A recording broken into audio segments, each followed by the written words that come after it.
তো হ্যালো আমার মিষ্টি বন্ধুরা, বলো তোমরা কেমন আছো? হ্যাঁ হ্যাঁ, জানি ব্লগিংয়ের নাম করে রান্নার ভিডিও ছাড়ছি, তবে চেষ্টা তো করছি ব্লগিং করা, কিন্তু কী করবো, ক্যামেরাম্যান কেউ নেই। যদি কেউ ক্যামেরাম্যান হতে চাও আমার, তাহলে প্লিজ অবশ্যই একটু কমেন্ট করে দিও। তো চলো, আজকে ভাবলাম বাড়িতে কিছু না একটু কেক বানানো যায়, কেক খেতে মন করছিল।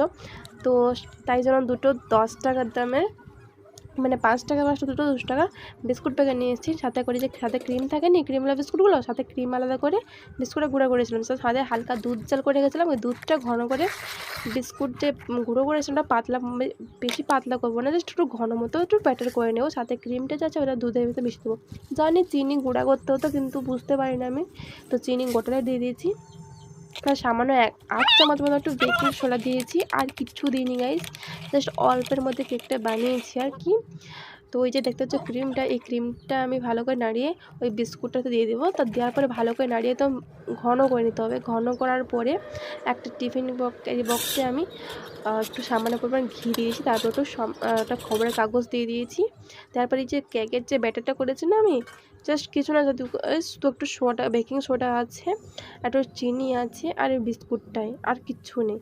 তো তারপরে উনুনে জাল দিতে বসছি গরম জলে। তো ওই টিফিন বক্সটা আমি ঢুকিয়ে দিলাম, কিন্তু কী বলবো গ্যাস, এত আওয়াজ করছিল পরিমাণে বলার নেই।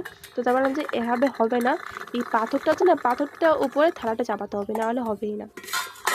তারপরে বেশ 30 মিনিট মতন জাল দেওয়ার পরে না ফাইনালি আমার জাল বেরিয়েছে। কিন্তু গাইস কী বলবো, সত্যি মানে এত মানে ঘরে বানিয়েছে কেক, সত্যি আদৌ বানানো যায় আমি জানতাম না। আমার লাইফে ফার্স্ট মানে আমি কেক বানালাম, ঠিক আছে, কিন্তু সত্যি অসাধারণ লেগেছিলো।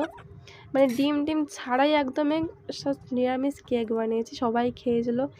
মানে ফার্স্ট বানাচ্ছি তো, তাই একটু ছোট্ট করে বানিয়েছিলাম, যদি খারাপ হয় তাই মানে ভয় আর কি, তাই অল্প করে বানিয়েছিলাম, কিন্তু সত্যি খুবই সুন্দর লেগেছিলো। তোমরা কিন্তু একদিন ট্রাই করে দেখো।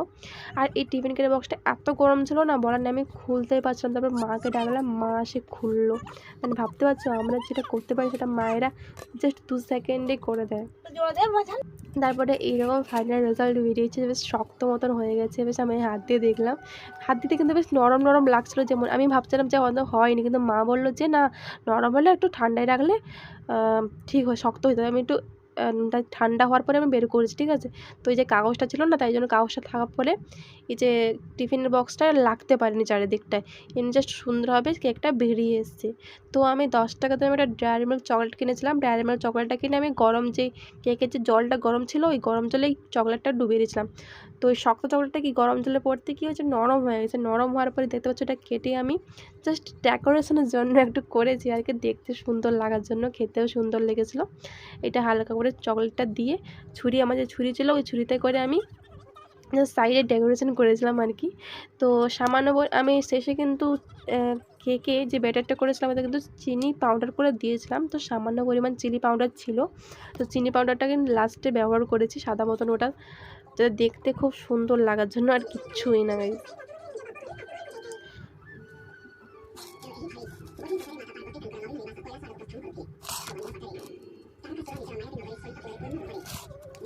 তো এই সাদা মিশ্রণটা হচ্ছে চিনির পাউডারটা দিয়েছি, জাস্ট দেখতে ভালো লাগবে। তো তারপরে কাটতে দেখতে পাচ্ছ গাইস, একদমই নরম হয়েছে, মানে জাস্ট মুখে দিতে গলে যাচ্ছে আর কি, এত সুন্দর লেগেছিলো। ভাইকে ফার্স্টে খাওয়ালাম, ও তো ক্যামেরা ধরছে, খাওয়ার জন্য তো পাগলই হয়ে গেছে আর কি। তোকে খাওয়ালাম, ও বলে কিন্তু সত্যিই খুব সুন্দর লেগেছিলো। আর আমিও একটু টেস্ট করে দেখলাম। আমি আমি রাঁধুনি, আমি কিন্তু না খেলে অন্য খাওয়াবো কি, আমি যদি না নিজে কিনে খেতে পারি। তো আমার একটু ভালো লেগেছিলো। তো তোমরা বানিয়ে টেস্ট করো। Love you all, thanks for watching.